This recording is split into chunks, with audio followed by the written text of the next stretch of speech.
Something I wanted to say last time that I should have said. I've seen a trend with young men getting humble beast tatted on them. Kevin Winston Jr., I know you watched these. You have just humble tattooed on you. What is humble about that? And why are so many guys getting the same humble beast tattoo? Right. What are we doing? Why do you have a Cuban link? Wait, don't you have a Cuban link? No, I have no Cuban link. With your initials on it? Where are you getting these allegations from? Show me the proof. Actually, I do have a Cuban link that you gave me. Nick is the Cuban link connoisseur. I've never been to Cuba. I don't know. I don't know where you. I don't know where. Again, these allegations. Again, boys, allegations here. We're talking about. Next episode, I got y'all with this evidence, bro. Because he capping right now. All right, everybody, big news coming out of the Lions Den podcast. We officially have our own merch that we're getting ready to put out. Make sure to go cop yours. Link is in the description below. These proceeds help us produce this podcast, bring on A-list guests, and these proceeds also help Penn State NIL as a whole. Go get yours and tag us on social media. We'll give you a shout out on the pod. Looking forward to seeing you wearing the Lions Den merch exclusively. We got big time news coming from the Lions Den. We have a special event, Champs Downtown, October 5th on a Thursday. We will be doing a live show with all kinds of big time guests. You don't want to miss it. Check out the link in the description below for more details. It's a free event to the public. Come through, hang out with us, watch us do the pod. You can find that again in the description or on State Media's social media. We're looking forward to seeing you there. Mr. Late Guy with the Walter Mitty on. Okay. Supporting Penn State athletes, man. I appreciate That's all you. it's about, man. Do that down, Walter Mitty. Oh, we got the camera. Yeah, yo, what up, man? All right, you doing, Good to see Chris? you. What's up, bro? Good to see you again. What's the order here, man? Doc, how you want it? Let's see. Cycle T, you want to get in the middle. T-Bro, man. Thanks for not coming in the Cuban link, man. Appreciate it. You want to go next, Jerry? Yeah. Hell yeah. You want to have Jerry start the pod off? Yeah, go ahead. Yeah, I like Jerry's that. going to start the pod off. I like that a lot, actually. That's a great idea. Chris, how's your trip, yo? It was great. And no arms crossed, bro. That's fun. Yeah. I'm joking. What do you say? Can I think he was sitting there with his arms yeah. crossed like I was that, out like he in, might beat somebody up. Colorado at that same time. What's going on, y'all? Welcome back to the Lions Den podcast. Here with my guys, Nick Dawkins and Aeneas Hawkins, and my special guest, Tyler Warren, a.k.a. Psycho T. Here we bring you episode 5.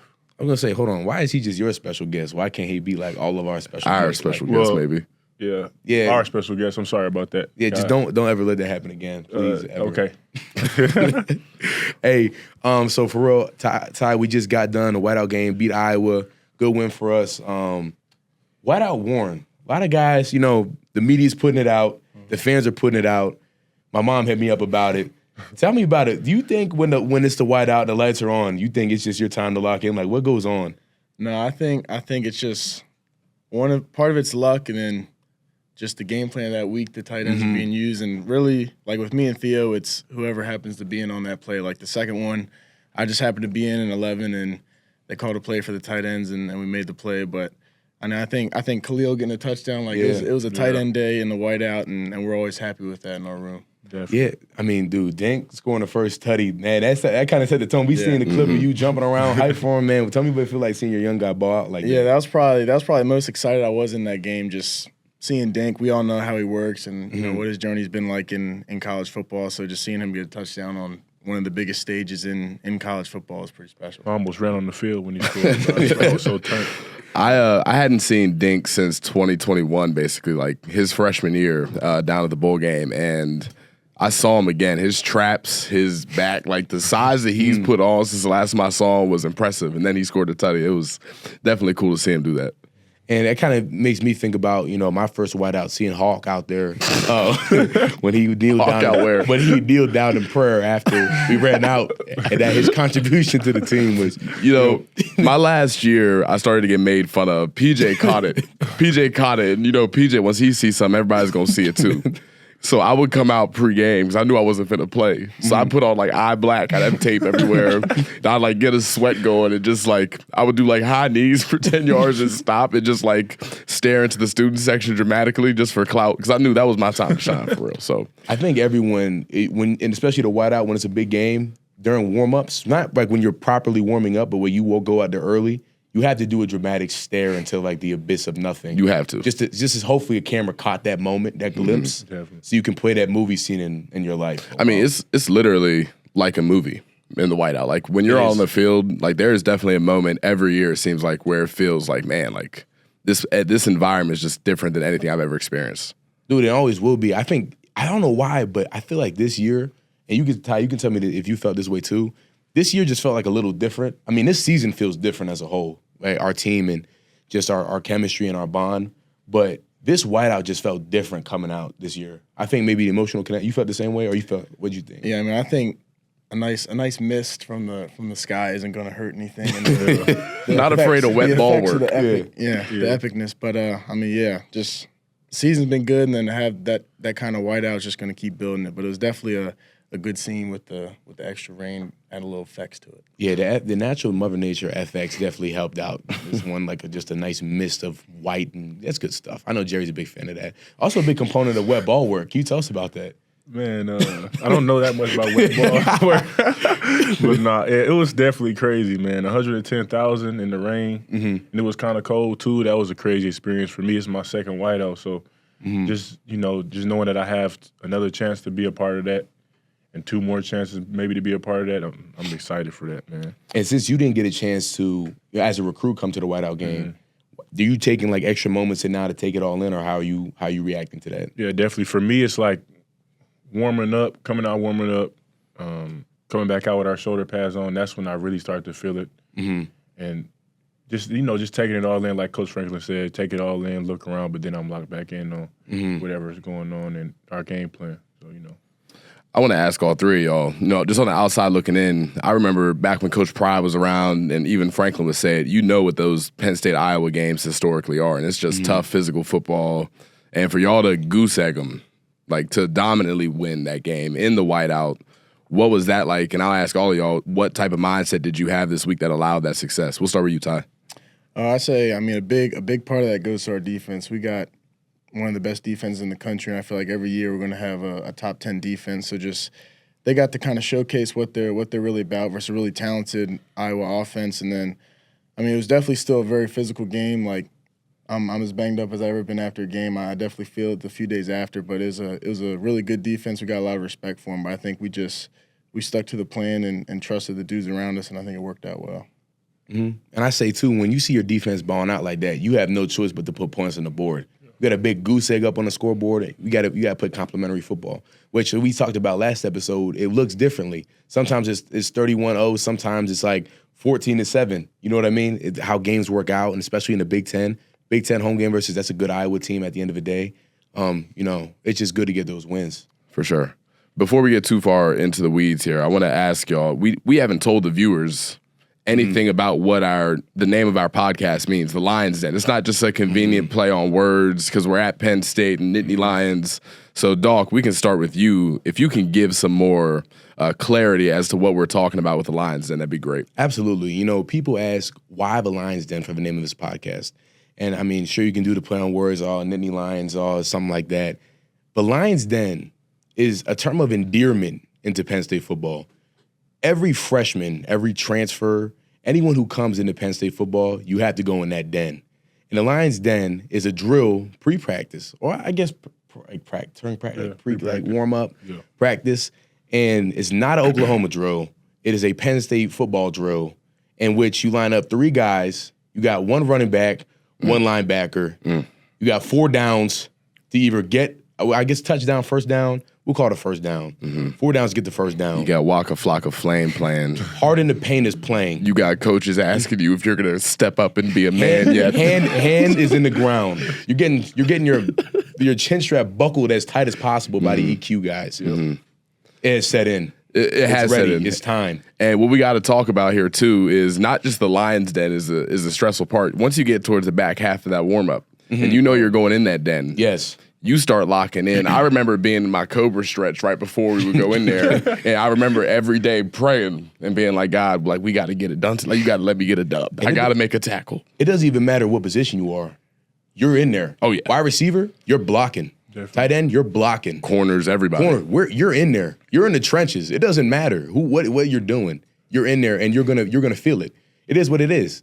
But that also is the testament to your manhood. Are you a man? Are you man enough to play it? That's really what it is. And I think if there's one drill, I think if there's a singular drill that defines Penn State football, as I see it, it's the Lions Den, because there's going to be guys that are bigger and tougher and stronger than you. There are matchups that maybe you won't like.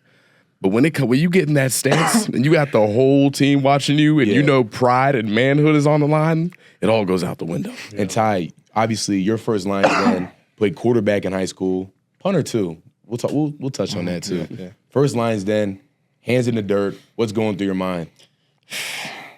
A little bit of that side probably came out right before it, but I don't know, man. I thought I was gonna come in as a better blocker, if I'm being honest with you. I was like, I can shoot off the ball and like get a knockback, and I don't even remember my first one, to be honest with you. I don't know who it was against, but I know I didn't do too hot because I was right back in there the next day, and the next 3 to 4 weeks I was right back in there. So it took me a little bit, but I mean, like Hawk said, it's just like every day you show up and you know it's gonna happen. So it's like every day I'm walking around like I'm about to play a game, and I'm in that like nerve mindset where my body's just like going all day long because I know what's coming, and you got to be locked in for that drill. If you don't come ready for that drill, then you're gonna get embarrassed in front of all 100 of your teammates, and they're gonna let you hear about it. So it's an intense drill that you gotta be prepared for every day. And that's just a tone for your practice, dude. If you have a bad Lions Den, it's not just a bad Lions Den. It's a bad practice that day. You could go out and have a good team period. Not disrespecting the Lions. Because there's certain drills, man. I used to say this too. It's like you can go out there and win every one-on-one after you get pancaked in Lions Den. All anybody remembers is that you got pancaked in that Lions Den, dog. Nobody's seeing anything else in film. Let's call a spade a spade. That's how I feel about inside run, to be honest. Inside run? Yes. Now, you talking in-season inside run, you talking about a camp inside run. Camp inside run. Good Pods is like that, too. And half-line run and inside run. You have, like, good team periods, like you said. One bad block and inside run can ruin your whole practice, bro. That's just my opinion. And inside run, if you don't know what inside run is and you're watching this, you don't have an opinion on football. You're not allowed to tell me I did a bad job on a play if you don't know what inside run is. And I'm not even going to give you a description of it personally, because that's something you have to find out. That's something you have to go through your football jersey and find out. Yeah. But just know, when inside run's on the practice show, that's high school, that's middle school, that's college, because they all do it. You have to set your jaw for that. That's when you get the hard hat on. That's when you earn your stripe. You really do. Definitely a hard hat day. Ty, I don't want to drift too far away from it. 2 tutties in the whiteout game. Whiteout Warren isn't a nickname that they just randomly gave you. You've earned that over the course of a few appearances in the event. What is going through your mind when you catch that ball in the end zone in the whiteout game? Take us through that. Well, the first one I had to make sure I caught it, because in that play I was kind of wide open and the ball's just floating at me, and like that thing's still in the air. Like I got to catch this thing at some point, because I dropped one earlier in the game, but you don't know what to do really. You kind of just your body takes over once you score. There's so much energy being poured into the field and your teammates all around you. It's hard to explain if you haven't done it, but it's a special thing to be there with the dudes that I grinded with all winter, all summer, and we're in front of that amazing crowd, and just to be able to do that is really special. Yeah, 4 TDs in 3 games, 3 wideouts, 4 TDs, 1 as a quarterback. Yeah, we got that dive too. Yeah. Now, that transition from quarterback to tight end, I know you've probably been asked about it a lot over your time here. I mean, being the level you play tight end, what was the easiest thing to pick up going from quarterback to tight end, and what was the hardest thing for you? I feel like the easiest thing for me is probably just being able to know all the stuff, because at Penn State, what the tight ends do, we got to know a lot of different stuff. We play 2 to 3 positions in the offense, really, not just the wide. We play the other receiver positions when we go 13 and 22. So I think that's something that really helped propel me, was I was going to know my stuff in the playbook, and he wasn't going to have to worry about me MAing. And then the hardest thing was definitely blocking. It seems like a simple thing, and you see the O-linemen do it and they make it look easy, but there's a lot of fundamentals and technique that goes into it. I think you could probably speak on that too. And that was something I underestimated coming in, and it definitely took me probably, I'd say, like a year before I really felt like I was where I needed to be, and then I can always keep getting better. But I was good enough at that point to where I felt like I was confident in my blocking, but I'm always still looking to get better in it. And not just quarterback and not just tight end, punter. All conference at that Adley High School. Tell me about it. All state. All state punter. 3 years. Don't disrespect 3 him, years Three all years, state. 3 years all state punter. Tell me about your punting journey. You think any calls Coach Franklin talking about I have put in some punts for you? What's going on there? No, I did. It started with my dad. He was a punter. Like he played everything in high school. He played football at University of Richmond as a strong safety. Yeah, the Spiders. You are Spiders. He was the Iron Man in high school. He did everything. He was the punter. So he just kind of taught me when I was younger, and I just kind of picked it up, and I always punted throughout. Like when I was younger, and then it was actually in middle school. I showed up and like. I wasn't really gonna play that year. I was like, I can kick and punt, and so I showed up, and everyone thought that was my position because I was pretty good at it, and they thought I was a punter and a kicker, and I was kind of like, all right, in 7th grade, like I gotta show up and do something now. So I played quarterback that next year, but it started there, and then in high school I was all-state punter 3 years in a row, and I think I could still boot one here and there if I had to. So you think you could be an adequate punter at the college level if you had to? If Penn State football is on the ropes. On the ropes and needs a punter, you could do it. In an emergency setting, if something crazy happened, they're like, Ty, you got to go out there and you got to change field position here. I think I could get one. You got to flip the field all up. And you said my dad taught me. Put some respect. Tell him who Terry Warren is. Come on now. Yeah. Tell him who you are. Spiders 10 is. He grew up, played high school football at Chantilly. He was the player of the year there. Yeah, he was player of the year there. He played at Richmond. He started as a running back, came in as a running back at Richmond. Then they moved him to strong safety, which is not really like a safety back then. It's like the Sam linebacker, so like an outside linebacker type deal. And they called him Hitman in high school. That was the nickname they gave him. So he's definitely one of those crazy dudes that you feel like he doesn't have any respect for his body. He just throws his head in there and headbutts people. But yeah, that's the main story I get from all his college teammates was just how tough he was and how he was kind of just crazy on the field. So when you go back home and the hitman tells you to do the dishes, or he tells you to watch your mouth, whatever it may be, is there any type of back and forth? Are you able to confront him at this point? No, it's yes, sir. Okay. It's just yes, sir. I got the dishes, yes, sir. Right. Okay. Keep it simple. I appreciate that honesty. I'm not gonna butt heads with that guy. Right. Now, what is your nickname? You guys both called him. What's the new nickname? Psycho T. Psycho T. We got Psycho T, Whiteout Warren, we got Soren Warren, we got all kinds. We got you made it when you have 7 nicknames. Yeah. T Breezy, T Brizzle, T Swizzle. Why do they call you Psycho T? It goes Ty Howell, the tight end coach. He brought it up. Tyler Hansborough in college at UNC. Ty Howell was a UNC fan, and they called him Psycho T. And then one day he just said it, and then he kept saying it. Yeah, and then other people were hearing it, and now it's kind of a thing that stuck throughout the program a little bit. But T Breezy is another strong one that has a strong presence. Okay. That was more from your time when I first got there. Yeah, that's what I know you as. Yeah, that T was one Breezy. that was swinging around. So it's really those two are the two biggest ones, I'd say. Do you have a favorite? I mean, I like I like both of them because I feel like they're two different ones. Like Psycho T is kind of cool, like when people say it, but then T Breezy is another one where it's like I like when people. T Breezy just sways. I think it's because of the hair, to be honest. We talk about football journeys. Tyler Warren hair journey is serious. I think it's changed in the last year as well. It is, yeah. Do you talk about that at all? Is that you put any product in that thing? Or? I do. The one, I don't always, but I do have a little bit of sea salt spray.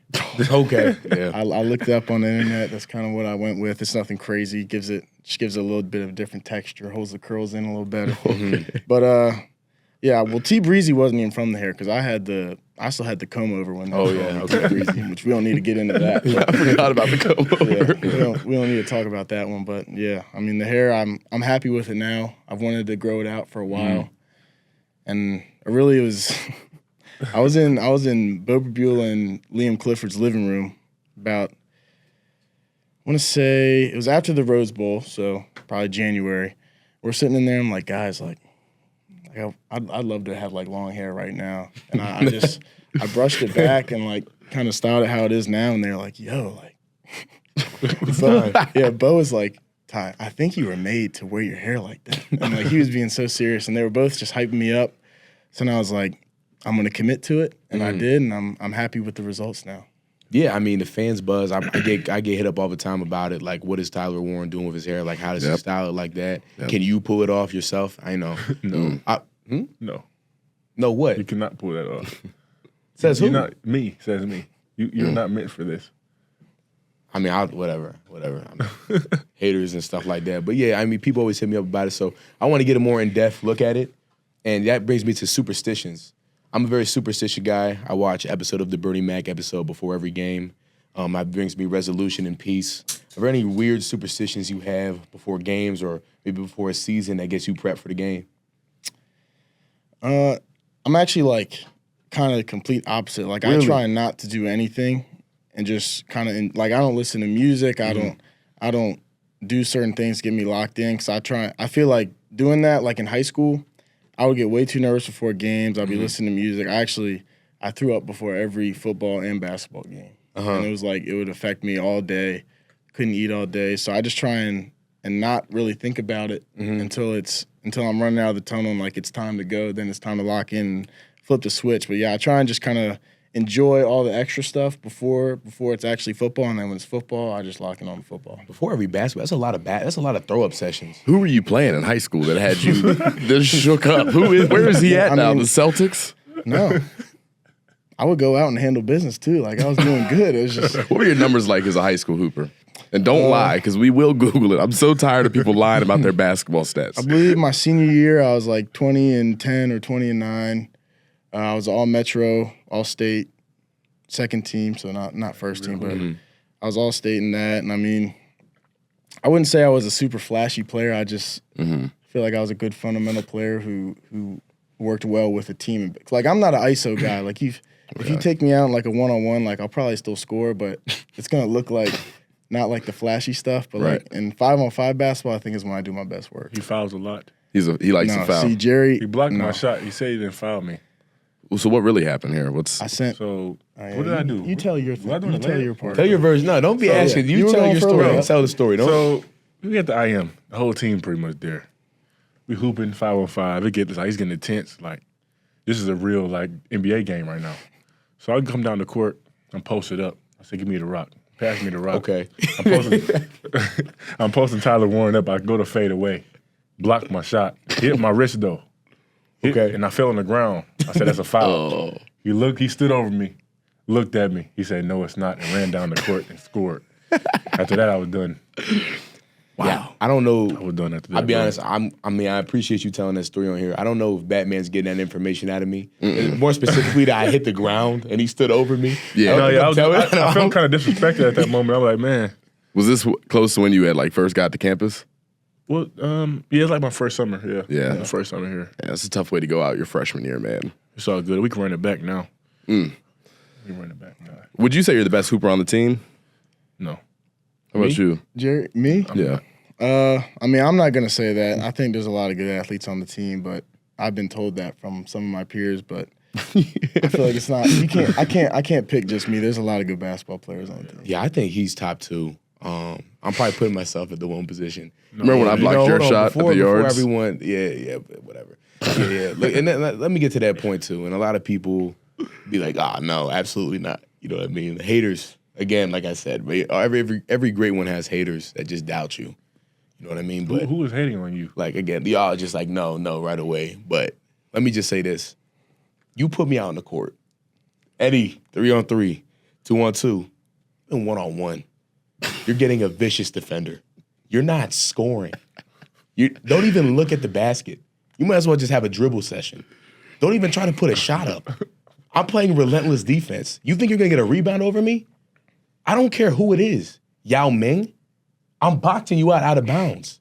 That's what I was made for. No flash, no point. Okay, now. I can tell you got bad friends because you've been saying this for years and they've just been letting it slide. Let me You're just way say this too. too. I'm not here to score points. I'm here to impose my will on anybody with the basketball. Even if you're on defense, I'm still imposing my will on you. I'm gonna back you down and I'm gonna pass the ball out just to show you what I could have done. I will say, I went and played basketball against Dawk one time. It might have been like 3-on-3, whatever it was. Neither one of us scored at all.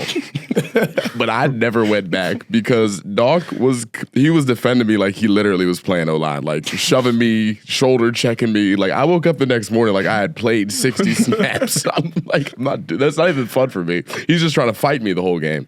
Yeah, I'd agree with. I have firsthand experience. One of the best pickup game teams I played with was me.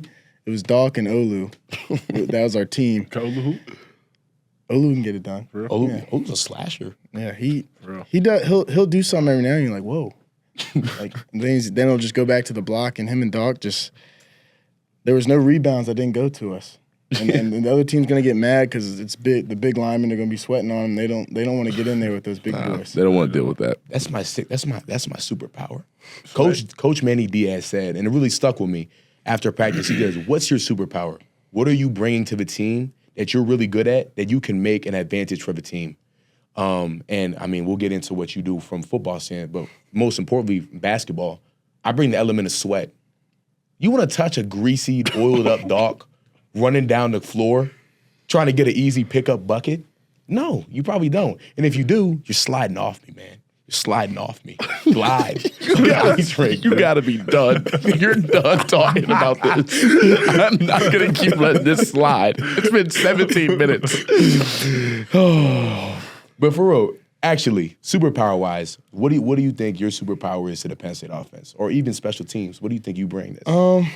I think I'm pretty versatile, as in I think I can do a lot of different jobs, and that's part of what I said earlier. Like I feel like I can learn stuff pretty quickly and remember it well. And I think at the end of the day, the thing about me as a tight end is I catch the ball usually when it's thrown to me, and like that's just it's kind of seems like a little thing, but at the end of the day, like the tough contested catches in the end zone and in the red zone, I think that's one of the things I do best. Mm-hmm. What's it take to do that at such a high level? I mean, obviously size helps, but there are a lot of big tight ends. Not all of them are really good at the point of contest like that. Is it a mentality? Is it something that you worked on? Where does it come from?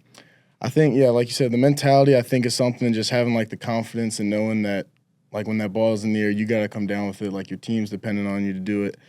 And I think it's just kind of been something I've been good at. Like there's always the jugs and stuff, but I've always just kind of had like, sometimes it's just like the ball ends up tucked in my elbow or something. Like I'm not even going to say I've caught every ball clean that I've came down with. Sometimes it just happens to be in there, but I think just having that confidence to like not think about dropping it, think about, all right, got to go up and catch this and like make this play, I think is a big part of it.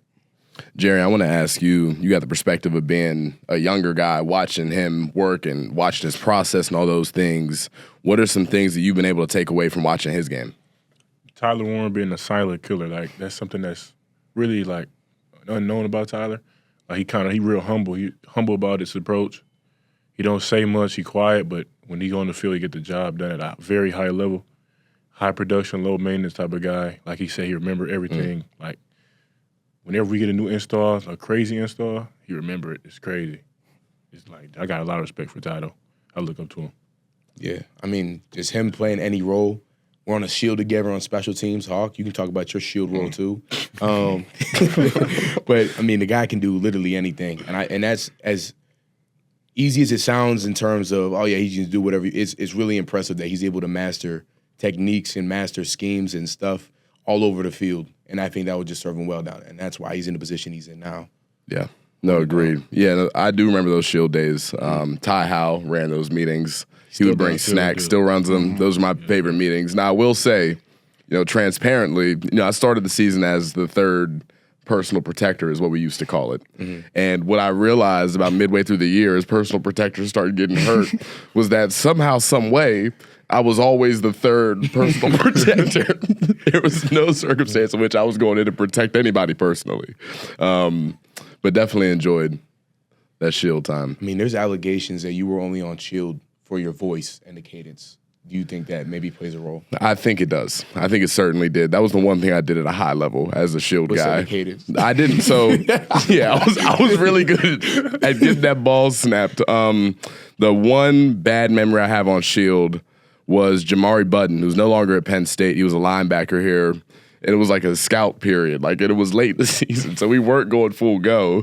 So I shuffle over to my spot, the ball snap, boom. I'm chilling. I think Jamari's chilling, and he's flying down like a bat out of hell. It hits me square in my chest. And I was supposed to be the backup PP that week, and I went back to the 3, ironically. Yeah. So, I can blame the coaches, but honestly, it probably just wasn't my spot. Earned, not given, for sure. And when you talk about earned, your recruiting process was very unorthodox. No Twitter. Everyone knows the superpower that Twitter or X or whatever you want to call it now has in the recruiting world, talking to analysts, talking to coaches from any level. This guy was rocking out with all these college offers as a quarterback with no Twitter, getting in contact with coaches. So take us through how you got here. Yeah, well, I actually wasn't aware of like what the Twitter world was like with the recruiting. Like I didn't know that it was such a big role. But basically for me, it was I'd either get a text from the coach or like one of my coaches in high school would tell me like, yo, this is so-and-so's number. He wants you to call him at this time. And that was how all of it was. It was all like through calls and talking person to person. So that's something I don't really like to do. So I didn't really like all the recruiting stuff. Like I didn't like going and doing the photo shoots. The only place I did a photo shoot was here, and it was after I was committed on my OV. And they'd always kind of look at me funny, like they'd be like, "Yeah, Tyler, they're going in for the photo shoot," and I'd just be like, "Can I just like stay out here and keep watching the practice or something?" They're like, "Yeah," but that's just not something I really like doing, and it worked out for me. I think I found the right spot, but yeah, it was definitely different than most people. I feel like Old school football guy, not here for the flashing lights, the It's Twitter. not the side either. He's real. He means it. Yeah, to a point. Really living that life. Yeah. On the note, last time we brought up Twitter, I want to make this point. We talked about guys with like the nicknames as their name and all that. Something I wanted to say last time that I should have said. I've seen a trend with young men getting humble beast tatted on them. I genuinely want to know, would a humble beast then tattoo it on themselves for everybody to know they're such a humble beast? Do you see the irony in what I'm saying? It's just concerning to me. I don't know if you have any thoughts. I mean, there. we got guys that just have humble on them. I'm gonna start calling them out here shortly. Kevin Winston Jr., I know you watch these. You have just humble tattooed on you. What is humble about that? What are we doing? And why are so many guys getting the same humble beast tattoo? Right. What are we doing? They saw that. They're like, you know what? I am a humble beast. You're right. The world needs to know. Everybody has to know how humble I am. That too. And we almost imposed this rule, another trend, the Cuban links. Yep. If you come on my show wearing a Cuban link that's bigger than mine, I'm going to ask you to leave. From now on, it's that simple. Boys, what are we doing? Come on, we're in college. Why do you have a Cuban link? Wait, don't you have a Cuban link? No, I have no Cuban link. With your initials on it? Where are you getting these allegations from? Show me the proof. actually, I do have a Cuban link that you gave me. Nick is the Cuban link I've connoisseur. never been to Cuba. I don't know. I don't know where you. I don't know where. Again, these allegations. Again, boys, allegations here. We're talking about not proven, not anything like that. Okay. So until you show me some irrefutable evidence, I'm not gonna. Next episode, I got y'all with this evidence, bro. Because he capping right now, big time. Yeah. So we have been talking about our performances. Penn State football freshman, transfer staff member. You have to get up. You have to dance. You have to sing. You have to do one or the other. That's how you get really initiated to Penn State football. Tyler Warren, it's really not even debatable, has the best performance. He gets called on every single year, multiple times. And it's really a treat for us when he's able to actually perform for us. Mm-hmm. You want to take us through your process of how you even came up with your dance? Well, to be honest, I probably thought of it the day before I went because you don't know when you're going to go, and I was kind of freaking out. Every day you walk into the team meeting and you're looking where Franklin is. He's going to come up to you. You're trying to stay small in your chair and act like you're writing something in your notebook or something. So I didn't know what I was going to do, and every day I walk in, feel like I'm going to throw up in that team meeting. And then the day before, I was like, all right, I'll go with this song. And I had my first move planned. I knew how I was going to start it off, but after that, I just kind of went with the flow and let my body take over. And it worked out. I wouldn't really call myself a dancer though. I consider it more of a performance. I feel like it's not really a dancer. I'm more of I play to the crowd. Okay, if that's fair. That does make sense. You can be a showsman. Yeah, when I'm it's more time. of a showsman. What song did you perform to? I danced to "Yeah" by Usher. He asked that like he didn't know. That was just for y'all. He knew exactly what song He tried to fake the hesitation like he had to think about it. He knows exactly what song it was. Dude, it's electric. Do you have any thoughts on me being the dance captain now? I'm picking who's going before. You have any? I think it's a very sound system, and they definitely got the right guy in charge of it. Yeah, I think so. You know who used to do it before him? Was Fred. Fred Hansard. Yeah. And I've always said you and Fred Hansard. I got respect. I got respect for his dance moves and how he conducted himself in performance as dance captain. All I can do is live up, to the shoes that he set for me. Try to fill them. I think I'm doing a pretty good job. I'm doing the best I can. Try to be the best version of myself at the most. A comparison is a FIFA joy. So I won't take that comparison. I'll just be the best version of myself. Thank you for that, though. I think another thing that's kind of on a serious note, and that funny thing was, that's kind of the first glimpse that the team really gets you, because I'm like a quiet guy. A lot of people probably didn't even know who I was at the time, and then it's kind of a chance for you to show who you are to the team. And I think that dance was a big part of just like having people like actually know my name and come up and start talking to me and start building relationships. So I think it's actually like a really important thing within the program, I feel like, with like just kind of getting yourself out there and letting people know who you are. Mm-hmm. It's crucial, and I'll give you the context because the time before that I really had talked to you was the first time I ever met him, me and PJ Mustapher at the field. I go introduce myself to him because he just gets on campus. What's up, man? I'm Hawk. He's like, hello, I'm Tyler Warren. Quiet as a church mouse. Next time I see this kid, he's dancing to Usher, performing his rear end off, man. So, I respected you from that moment on. I'm like, you know what? This kid's going to be just fine in Penn State football. Hawk, I wasn't blessed with your performance. What did you do? I went up to Salt and Pepper, Push It, because I'm not a dancer either. Okay. I've never been a dancer, not a singer, so I didn't know what to do. So my thing is like, you may question a lot of things about me. You won't question my attitude and effort. I'm going to go up there. I'm going to give you what I got. I'm going to perform at a high level. I did not perform at a high level that day. I actually ended up getting trash thrown at me. Wow. But Franklin never remembered to make me go again. I've been holding that to the chest until just now, actually. So it feels good to get that off your chest. Get off my chest. Yeah. What did you do? I sung "Take Me to the King." He went to the gospel music. That's how nervous he was. A little snippet of that? No, I cannot. But wait, why not? Tyler got a little glimpse. But No, don't bring him into the equation. No, you're not getting those stuff right now. It's like he take me. Go ahead. No. He's good though. I'll give him. He's good. Me and Jerry harmonize quite often. Just walking from meeting rooms or something, or when I walk by him, I might drop a note and he'll hit me with one back. So we got this little thing though. Me and Ty, it's called Red Zone 1-on-1. We just say it. It goes like this: Red Zone 1-on-1. That's how they call it up. That's how they call it up before the practice. Yeah. I don't know what y'all are doing before practice, man. Ty, let's talk about just a little bit more so, your career now that you're an older guy. Obviously, you and Theo both are looked at as the leaders of that room. Honestly, leaders on that offense. We've seen you guys have a ton of success. You put 31 up against Iowa. You control the football. You're running the ball when you want. You're getting explosive.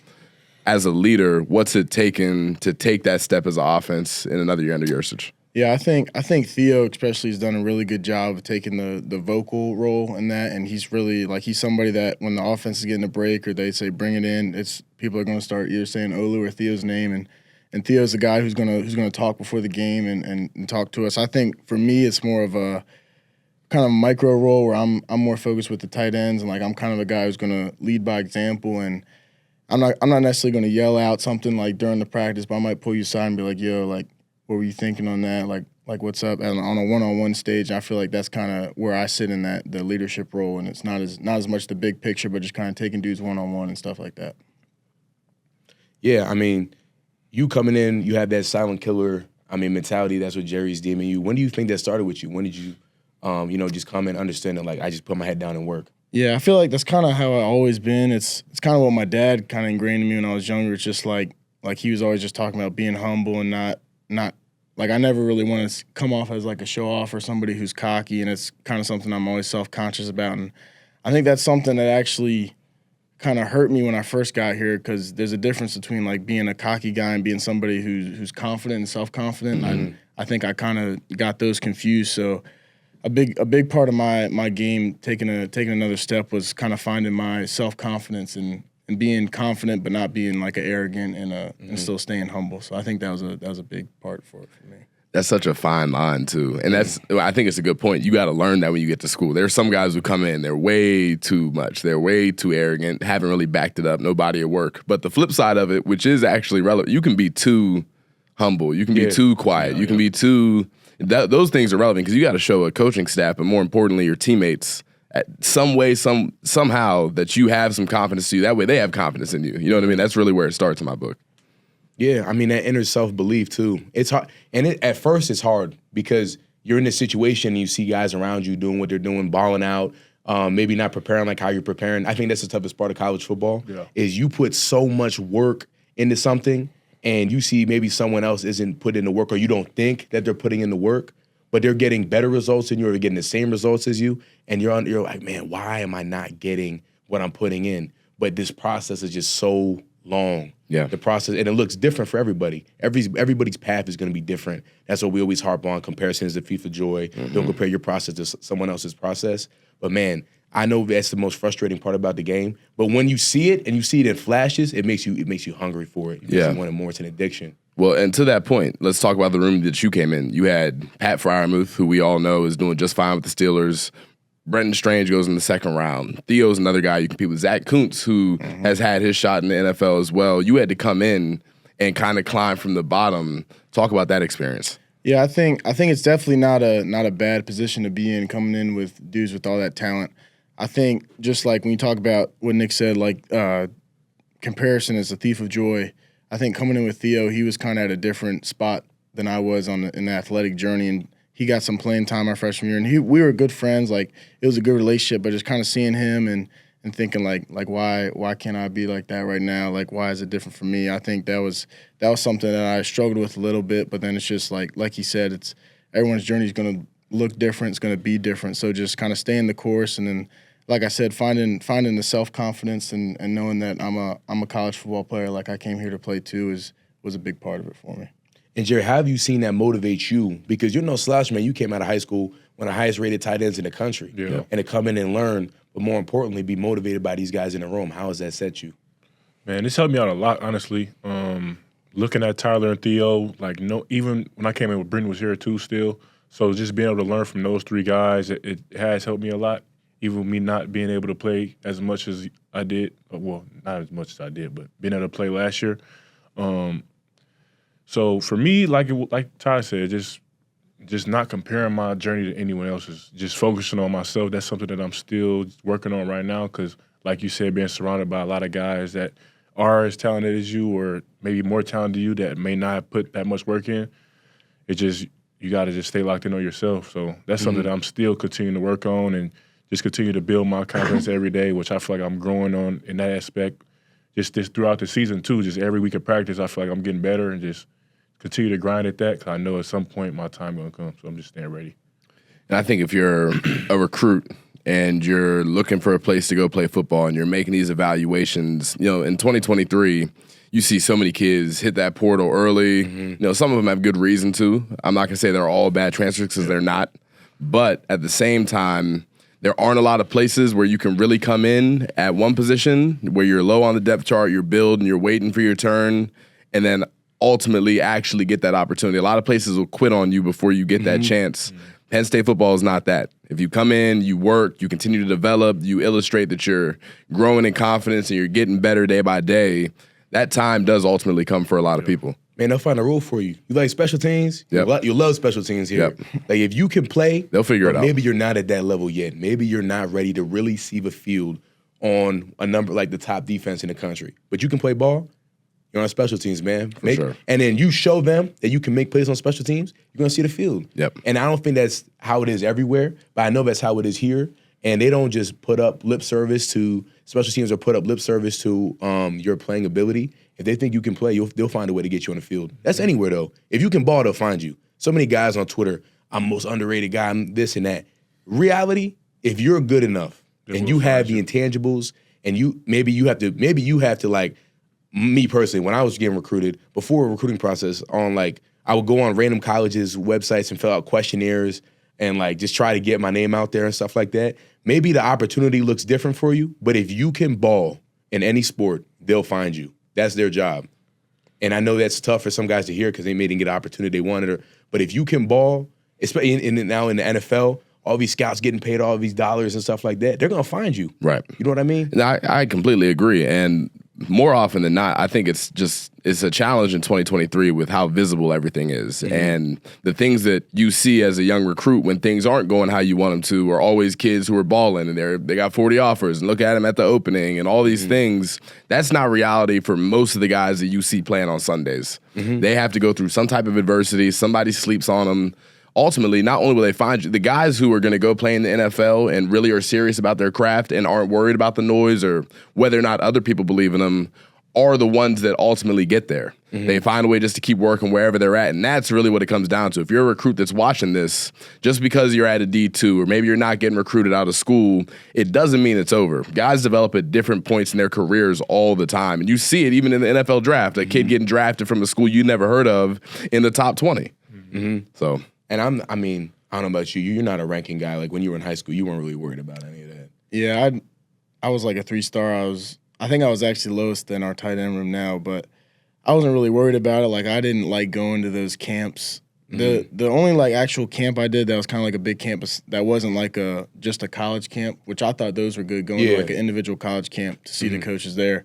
But I did do like the Elite 11 when I was a quarterback. I got invited to the Elite 11 camps, and even those, like just going there with all those dudes and some of the egos there and just the way it works, that's not what I enjoyed at all. And I did not want to do all those like rivals and those big camps where it's really just for the stars. And because I know at the end of the day, the stars could mean less, and they use it, but I really feel like you said, if you're a baller and you can play, they're gonna find you no matter what rankings they have you in high school. And I feel like even with those type of camps, though, like those camps are made for ego boosters. Like look at the rivals camp, Elite 11, the opening. Like those are all 7-on-7 camps. It's not real football.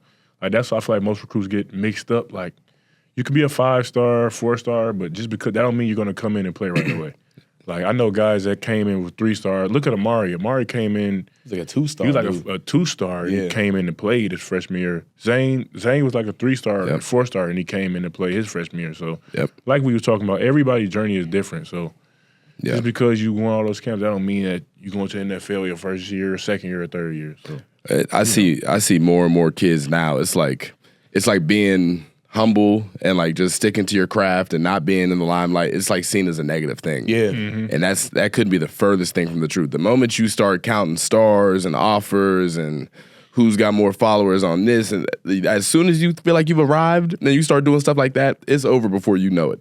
It's going to be over quick. There's no time in which you can slow down or stop working. And if you're a kid watching this, you need to stop clicking on those articles about you where people are praising you and telling you that you're the best thing since sliced bread, because you're going to get to college and you're going to run into a real football player and you're not going to know how to handle that adversity.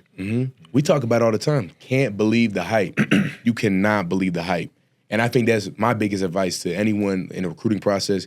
Don't get caught up in that hype, man. And right now, you're a recruit, you're high school getting some offers, maybe D3, D2, D1. This is probably the most wanted you'll ever be in your life, respectfully. The most wanted. All of these people contacting you. We need you. We want you. What can we do to get you here? That don't happen to everybody. Enjoy the process, man. It's dope. It's cool to be able to go to any school in the nation, be able to visit somewhere, and they want to offer you a full ride scholarship or offer you money to go play football there. That's the dream. But don't believe all the things that come around with it. You can't, you have to love the game, or you have to love something that motivates you to play the game, or whatever your why is. But you really have to love this stuff in order to do what we do here. You can't kind of like football but love followers and go do a winter workout. No way. No. Now you're in a and you see those guys, and they're typically not here for more than a semester. And they don't last. Yeah, and they don't last. Now you got a tire pool with Tyler Warren. What are you gonna do? Right. But you was just trying to hit Nittany Nation. Corvette. Right, yeah. Yeah, give me the 6,000 followers, Nittany Nation. We talk about why and establishing that, and I think just about every college football player that sticks around for enough years and grinds through it has established their why. Ty, what is yours? I think it definitely starts with my family, which I think is a lot of people's, but just my mom and my dad, just all they did for me in every sport growing up, football, basketball, baseball, just the amount of time they put into it. And then, because really my dad, in high school, my dad was working a lot, so my mom would be the ones taking me to all these camps. And like we were staying in a hotel, or go to a camp Friday night, stay in a hotel, drive to another camp Saturday. So just all the stuff she did for me. And then I got like my grandpa, my aunts, and uncles who all support me. And then a big thing for me when I'm something that really makes me love this sport is the relationships I've built like on this team now, and just the stuff, when I think about it, like the stuff I've been through, I've probably been through some of the hardest physical like tasks of my life with some of these dudes, with y'all in these rooms, and just going out there and having a common goal with those guys, when I think about it, is like something that really motivates me to, I got to perform for these guys because I know they got my back, and we've done, we've ran 12 hills and pushed a sled 200 yards with 100 pounds on it. And it's like, if I can do that with them, I can almost do anything with them. I think that's a big thing that motivates me. And I want everyone to notice that what he said right away. It says why my family, how much they sacrifice for me. And I think that's just something when we ask guys on our podcast, our teammates and everything, it always goes back to what their family did for them, who sacrificed for them. And that's not just a coincidence. I think that's just the guys we have in this locker room. I think you ask any guy that comes on here that plays, everyone understands the sacrifices that people made for them to be here, be in this position. And I don't think anyone takes it for granted. I think that's why we're doing what we're doing right now, is because we have that level of gratitude and appreciation. And that's kudos to the recruiting staff. Yeah. Kudos to Coach Franklin for the guys who were bringing in here for this program. Yeah, Kenny Sanders, Alan Zamitis, Franklin. In 2023, to recruit that many kids who are mature enough to be thinking about their why and it not be directly about them is not easy to do. And they found a way to do it at a mass level, which to me is a big indicator of the success that this football team is having now and they had last year and all those things. This is a team that cares about each other. There's a brotherhood there, and it's selfless football. I turn on the TV now as a casual viewer. I see guys celebrating. I see receivers flying down the field, making blocks for guys. I see all of these things that indicate that it's so much deeper than just an individual playing for themselves. They're playing for each other. And Ty, when you came into Penn State, obviously came in with your core values and everything like that, what do you think is something you wish you would have known when you were a freshman that would have helped you now, or some advice you would give to an incoming freshman in college? Yeah, I think for me, a big part of it was, like I said earlier, self-confidence. But with that, it's more like being comfortable and knowing that the dudes that you look up to and you might be like nervous to go up and talk to were in your shoes one day. And at the end of the day, they're probably more likely to want to help you and talk to you about stuff than just kind of blow you off as a freshman. I feel, because I know now I'd love for any of these young guys to come up and ask me questions just about life, about football.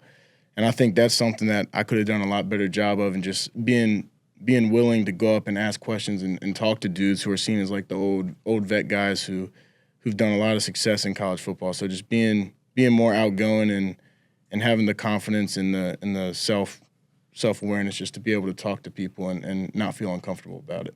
And Jerry, what about you? For me, just building off what Ty said, honestly. Just, focusing on being self-confident and just being comfortable, because the more confident you are in the field, this is what Frank Leonard told me like 2 days ago right before the game, the more comfortable and confident you get on the field, the better you play. So I feel like that's something that the old head can build on, the freshman can build on, I can build on. That's just with anything. The more comfortable you get with something, the better you will perform in anything you do.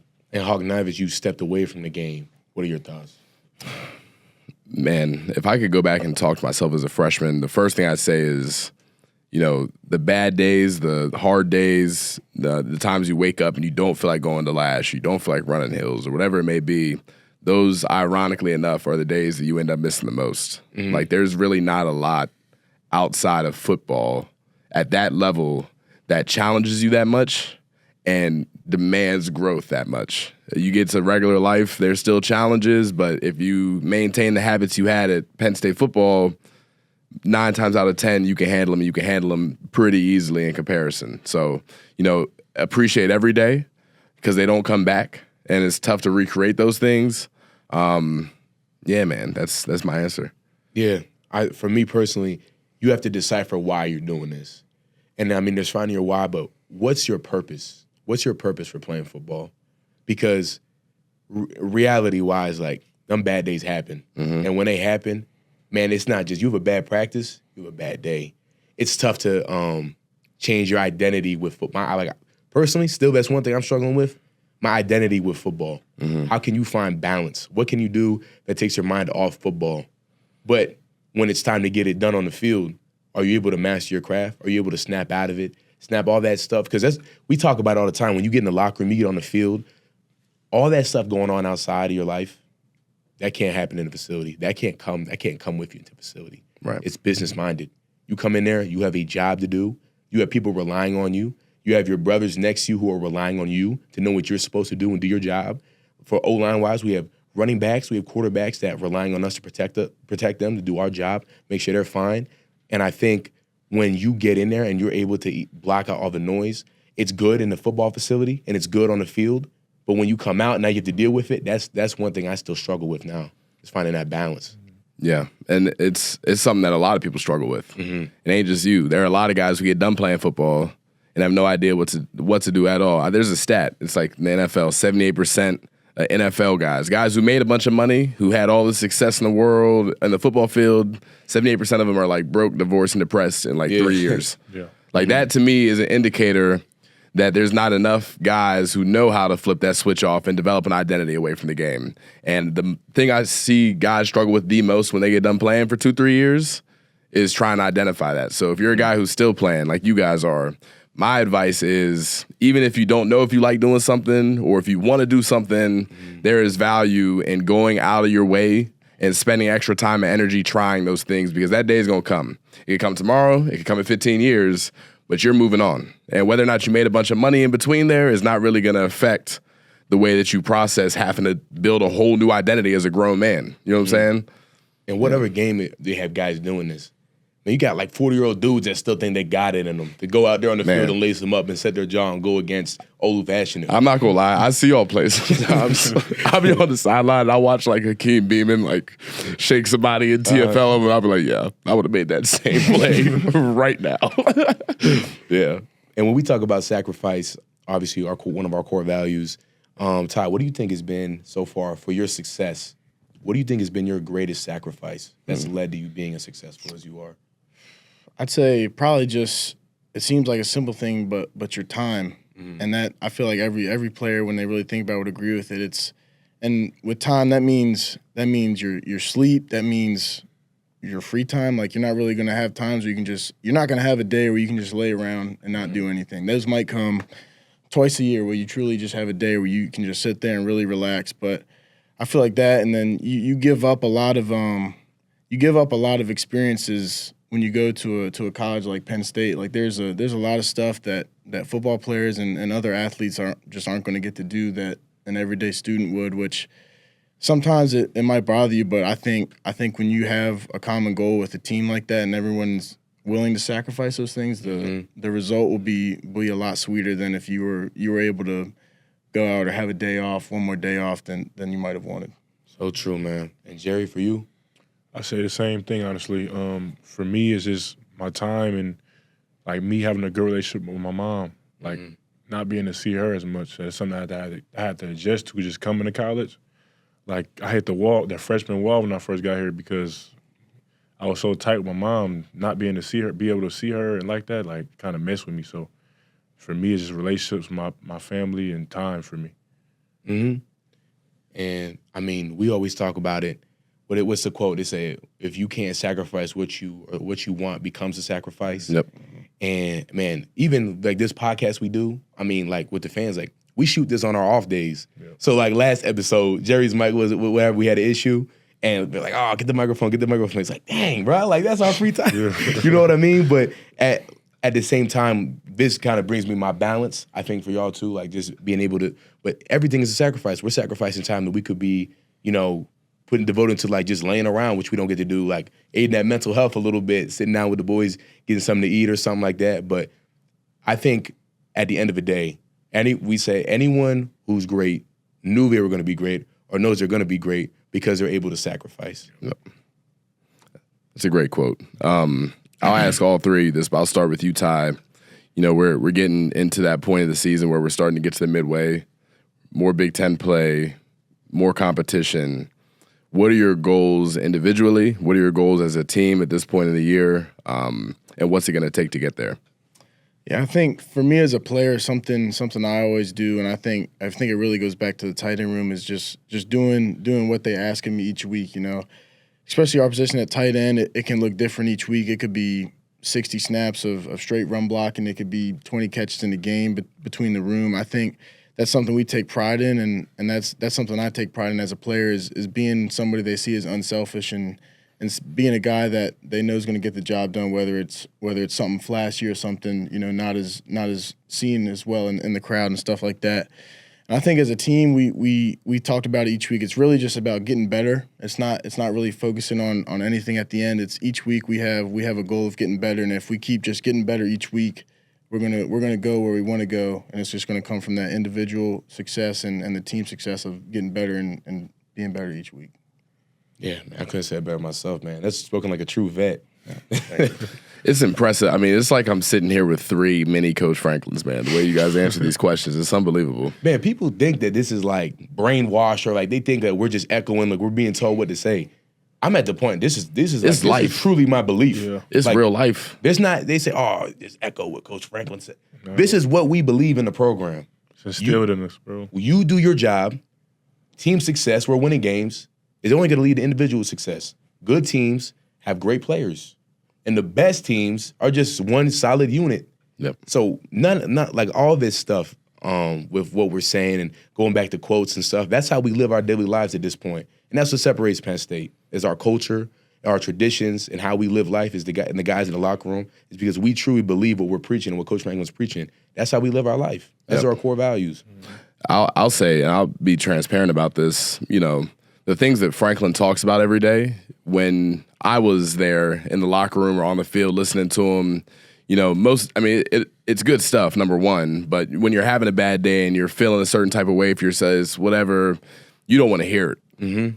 But the guy, 100%, the guys that I see leave Penn State, whether for the NFL or for real life, the ones that do the best and consistently do the best are the ones that take those habits and those lessons that you learn in the building and they then transfer them into life. Mm-hmm. Like that's when we've said it a couple times in this podcast. Like these habits you're talking about, your why, like all these things that are important to identifying and going after success translates right from the football field into life. And it's definitely something that I wish I would see more guys across the country continue to work on doing beyond football. Front row 10 minutes early. Not telling you that you're going to be successful because you do those things, but at the same time, name someone who's not successful that's in the front row of your class. 10 minutes early, engaged. It's only giving you tools to help you get better. That's it. That's in life. They're added mechanisms that don't guarantee success, but like Franklin says, the little things are not the little things. They're the big things. And those little things add up quick. And how you do anything is how you do everything. And that's real. That's real. Tyler, appreciate you coming on. Episode 5 of the Lions Den. Ty, we got to get you some merch, man. We got some Lions Den hoodies and hats, man. You get you all kitted up. If you haven't gotten your merch yet, Nick Dawkins is going to come to your house and choke slam you. I'll be there. That'll be before the next episode. So make sure you get that done before next week. Stay tuned. We'll continue to have the best Penn State coverage known to mankind. This has been the Lions Den presented by State Media. New episodes next week, wherever you listen to your podcast.